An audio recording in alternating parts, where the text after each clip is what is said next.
to learn how to put hearing aids that go in the ear in your ear. This one might look a little different from yours. This one is going to be a Phonak hearing aid, and it's nude color all the way throughout. Sometimes they're blue, sometimes they're red, sometimes clear, sometimes this color. This one has some blue writing on it, which means it's the left ear.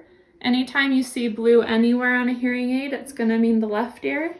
Anytime you see right or red on the hearing aid, it's going to be the right ear. So, since this one is our left hearing aid, I'm going to put this in my left ear.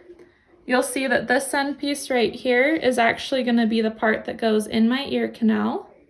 And then this back part right here where the battery door is and the volume settings are going to be what comes on the outside of my ear. You want to make sure that you get it up. And I'm doing this in front of a mirror because it's a little easier to see in the mirror.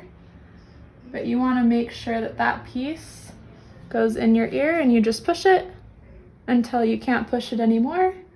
And now it's in your ear and it's not going to fall out.